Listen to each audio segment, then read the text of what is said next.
మొన్న జరిగిన లోక్సభ ఎన్నికల్లో తెలంగాణ రాష్ట్రంలో కాంగ్రెస్ పార్టీ ఘన విజయం సాధించింది.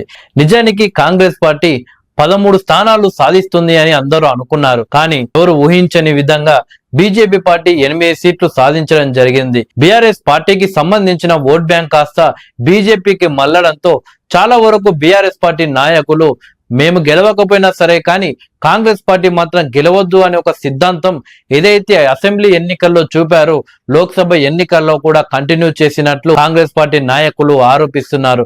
బీఆర్ఎస్ ఓట్ బ్యాంకు కాస్త బీజేపీకి షిఫ్ట్ చేయడంతో బీజేపీకి 8 సీట్లు వచ్చాయి అని కాంగ్రెస్ పార్టీ నాయకులు ఆరోపిస్తున్నారు.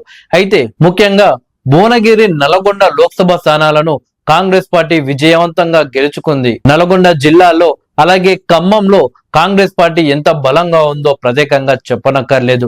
అయితే భువనగిరి, నల్గొండ లోక్సభ స్థానాలను తప్పకుండా కాంగ్రెస్ పార్టీ గెలవాలి, గెలిపించాల్సిన బాధ్యతలు కోమటిరెడ్డి రాజగోపాల్ రెడ్డికి అప్పజెప్పింది అధిష్టానం. సీఎం రేవంత్ రెడ్డి గారు కూడా కోమటిరెడ్డి రాజగోపాల్ రెడ్డి పైన నమ్మకం పెట్టుకున్నారు. కాంగ్రెస్ అధిష్టానం యొక్క నమ్మకాన్ని, సీఎం రేవంత్ రెడ్డి గారి నమ్మకాన్ని పోగొట్టకుండా కాంగ్రెస్ పార్టీ గెలుపు కోసం నిత్యం పనిచేసి భువనగిరి, నల్గొండ లోక్సభ స్థానాల్లో కాంగ్రెస్ పార్టీని గెలిపించారు కోమటిరెడ్డి రాజగోపాల్ రెడ్డి గారు. తెలంగాణ రాష్ట్రంలో కాంగ్రెస్ పార్టీ ప్రభుత్వాన్ని ఎప్పుడైతే ఏర్పాటు చేసిందో అప్పుడే మంత్రి పదవి కోసం తీవ్ర ప్రయత్నాలు చేశాడు కోమటిరెడ్డి రాజగోపాల్ రెడ్డి గారు.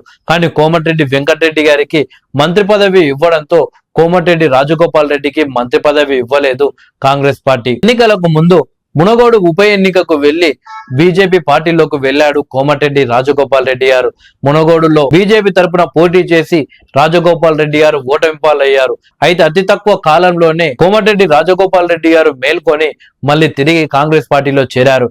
ఒకవేళ ఆనాడు బీజేపీలోకి కోమటిరెడ్డి రాజగోపాల్ రెడ్డి గారు వెళ్లకుంటే ఈ రోజు మంత్రివర్గంలో కోమటిరెడ్డి రాజగోపాల్ రెడ్డి గారికి తప్పకుండా స్థానం కల్పించేవారు. అయితే ప్రస్తుతం కోమటిరెడ్డి రాజగోపాల్ రెడ్డి గారు మంత్రి పదవి కోసం తీవ్ర ప్రయత్నాలు చేస్తున్నారు.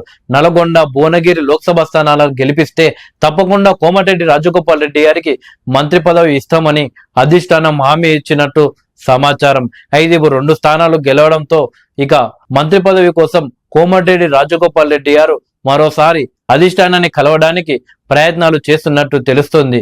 అయితే మరికొద్ది రోజుల్లో పిసిసి చీఫ్ మార్పు అలాగే మంత్రివర్గ విస్తరణ ఉండడంతో కోమటిరెడ్డి రాజగోపాల్ రెడ్డి గారికి మంత్రి పదవి లేదా పిసిసి అధ్యక్ష పదవి ఇవ్వాలి అని ఆయన అభిమానులతో పాటు కాంగ్రెస్ పార్టీ కార్యకర్తలు కూడా డిమాండ్ చేస్తున్నారు. తెలంగాణ రాష్ట్రంలో కోమటిరెడ్డి బ్రదర్స్ అంటే ఒక బ్రాండ్.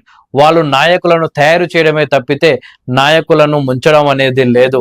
అవసరమైతే వాళ్ళ జేబుల నుండి పైసలు పెట్టి ఎంతో మంది పేదవాళ్లను నాయకులుగా తీర్చిదిద్దారు కోమటిరెడ్డి బ్రదర్స్. మనసులో ఏది ఉంటే అది బయటకు మాట్లాడతారు తప్పితే అవతలి నాయకుడిని లాగి కిందికి గుంజాలి అనే ఒక ఆలోచనలు మాత్రం కోమటిరెడ్డి బ్రదర్స్ కు ఉండవు. అలాంటి కోమటిరెడ్డి రాజగోపాల్ రెడ్డి గారికి పిసిసి పదవి లేదా మంత్రివర్గంలో స్థానం కల్పించాలి అని కాంగ్రెస్ పార్టీ కార్యకర్తలు కోరుకుంటున్నారు. చూడాలి మరికొద్ది రోజుల్లో కోమటిరెడ్డి రాజగోపాల్ రెడ్డి గారిని పిసిసి అధ్యక్షుడిగా లేదా మంత్రిగా చూడబోతావేమో.